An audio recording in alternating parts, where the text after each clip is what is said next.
We broaden out the conversation for a second, Brian, and just ask you about the All-Ireland race. Obviously, not too many people are expecting Tipperary to be involved in the All-Ireland race this year.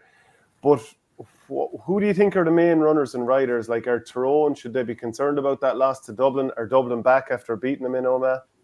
I thought it was actually a very, very poor game between Dublin and Tyrone. Like, Dublin don't seem to have made that much progress. Like, I know they bet them well, but Tyrone just looked very lethargic in what they were doing. Dublin had some good moments, but then if you saw the second half when they were in control, they went back to the habits that had really cost them in the first 4 games. I mean, they had 2 or 3 goal chances and they spurned them all, and it was the final pass, and I couldn't get over it. Like, wasting really, I suppose, easy opportunities, and that's definitely come back to haunt them a bit. They still are too reliant on Kieran Kilkenny, Fenton to do a lot of the kind of the damage to create an opening for someone else at the moment. Like, they're missing Conor Callahan to break a tackle, create the overlap, or they're missing a James McCarthy coming from deep. That's how I feel about it. Tyrone probably will be worried, I suppose. They haven't performed to any great degree in any game. They've had moments, but probably lacking a bit of consistency. And they've had a huge upheaval of their squad as well. Like, a lot of fellas who were there and part of the squad who said they were pushing forward for a place are no longer involved. So now they've brought in other lads, and you have to give them opportunity when you had 4 lads suspended. Other lads come in. So that does have an effect. Obviously, Kerry and Mayo are looking really good.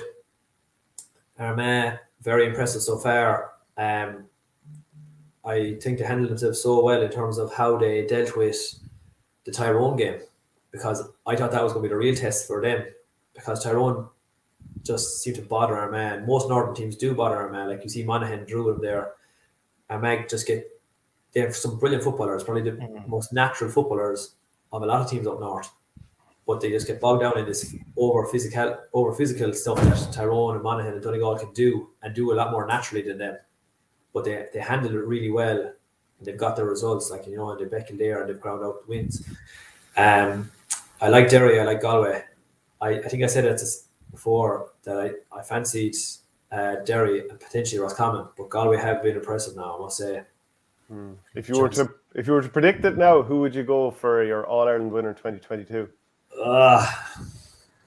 Jesus. It's so hard. It's just very. Look, you know what? It's probably going to be the most open. Like, reality is, right? Yeah, you have your 4 teams that were in the All-Ireland semi-final last year, and everyone would have expected them to be in the All-Ireland final. But the fact that they've kind of really have come back to the pack, you couldn't actually guarantee they're going to win Leinster. Like, Kildare are looking very impressive. Like, they don't look out of their depth in Division 1 at all. Whereas previous years when they've been promoted, they looked like they were just fodder, like that they were going straight back down.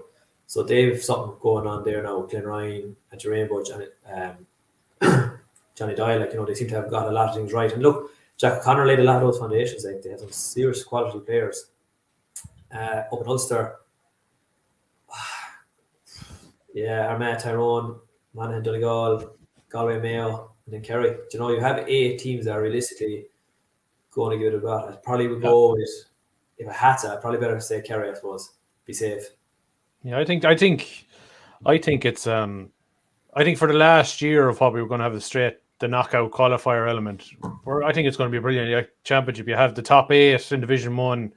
I think you throw in Derry, Galway, and maybe Roscommon. You could get some brilliant knockout games in when the All-Ireland series and the Tailteann Cup, the split comes there, and I think you could get some I wouldn't say strange results, but I think you could get some great contests where you'll have 10 or 11 teams who will look at each other square in the eye, and they won't fear the opposition in front of them. Yeah, I definitely agree. Yeah, sorry, I was going to say, Brian, I agree with you. Like, it is the most open All-Ireland in probably a decade. Yeah, I just think, like, if Derry got one in Ulster, like, I wouldn't be surprised. They are hugely impressive now so far in how they've gone about it. And even if they don't, they're going to be they're not going to be in the Tailteann Cup. They're going to be the one.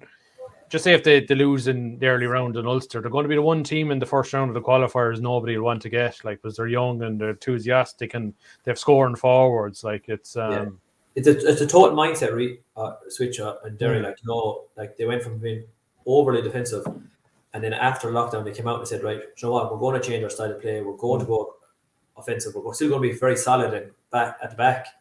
But it's the freeness to, you know, the forwards have been given to actually go and have a cut.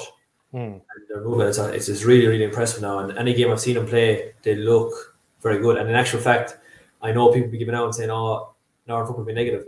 It was actually Roscommon were definitely more negative than Derry. And like, see, Roscommon will get away with it because they're not a Northern team, number one. But number two, like, I've experienced it ourselves. Roscommon, no, they're streetwise. They did it to us in Division 2 a few years ago. We were winning by 6 points. They got a goal, they got a few points. And next thing, they went cynical. They pulled and dragged every single lad down off the ball, stopped any bit of running at all. Like, and maybe Derry hadn't come up against that. You know, up to this point, Derry have probably been used to Division 3 teams, Division 2 teams who are a small bit cleaner, a small bit tidier. And now they're coming up against teams that are, hey, look, we're experienced too. We know what to do to try and stop your momentum. Like, so it was great for Derry, I suppose, to not get it all their own way. They had a draw. They're still in a very good position to qualify. And I think up in Ulster, they had the football for any of those teams. You know, you're making Roscommon sound a bit like Atletico Madrid, actually. The more we talk about them. Do you know what though? If you look at their games, like, and I a bit of respect for Roscommon, like I backed them at the start of this year to get promoted, and they're thereabouts. They're always there. They had a huge amount of success maybe around the time when I was 18, 19, 20. They were winning Connacht 21 titles and so on like that. And that was the vast majority of the team for the last 10 years. And a lot of them have moved on, like, you know, Tony Shine, Colin Craig. But the fellas underneath them haven't had as much success, but are still there. They're still always there looking at a Connacht title. They're never far away from it, like, you know.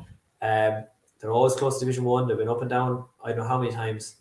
They are streetwise and they know how to mix it. They can play, like, they play some serious football at times too. Like, you know, they have some real knacky forwards, as in, you know, small lads who move a lot, who can not afraid to take on and know how to draw frees as well.